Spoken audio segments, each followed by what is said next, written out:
कुञ्जिकास्तोत्रम्। शिव उवाच शृणुते विप्रवक्ष्यामि कुञ्जिकास्तोत्रमुत्तमम्। येन मन्त्रप्रभावेण चण्डी जापः शुभो भवेत्।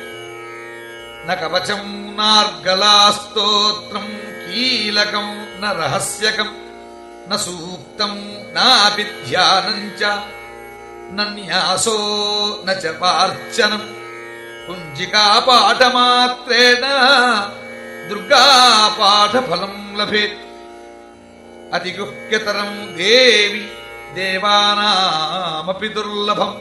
गोपनीयम् प्रयत्नेन स्वयोनिरिव पार्वती।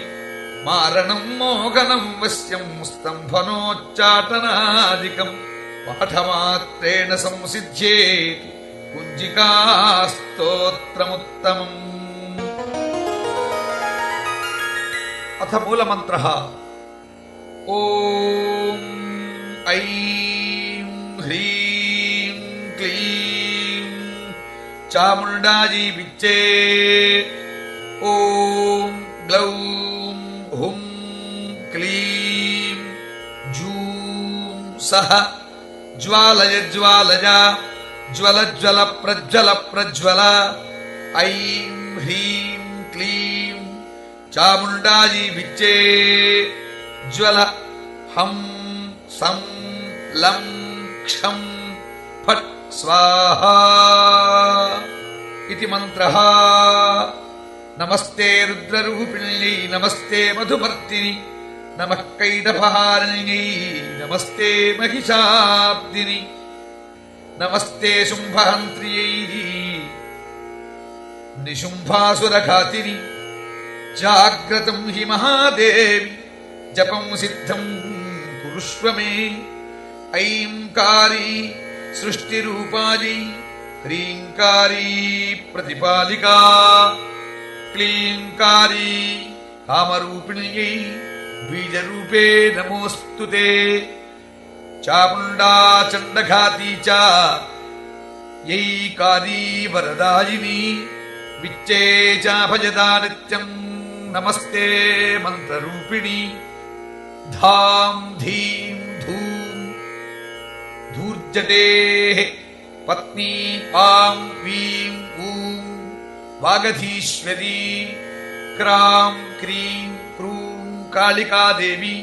शां शीं शूं मे शुभं कुरु। हुं हुं हुंकाररूपिण्यै जं जं जं जम्भनादिनी।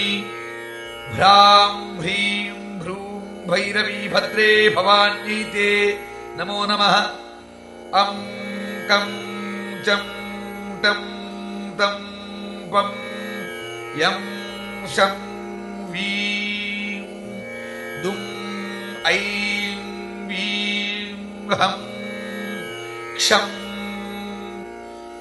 द्विजाग्रं द्विजाग्रं त्रोटय त्रोटय दीप्तं कुरु कुरु स्वाहा। पां पीं पूं पार्वती पूर्णाभां। खीं खूं खेचरी तथा।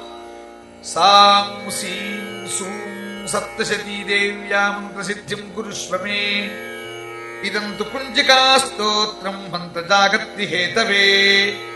अभक्तेनैव दातव्यम् गोपितं रक्ष पार्वती। यस्तु कुञ्जिकया देवी हीनां सप्तशतीं पठेतु न तस्य जायते सिद्धिः अरण्ये रोदनं यथा। इति श्री रुद्रयामले गौरीतन्त्रे शिवपार्वती संवादे कुञ्जिकास्तोत्रम् सम्पूर्णम्।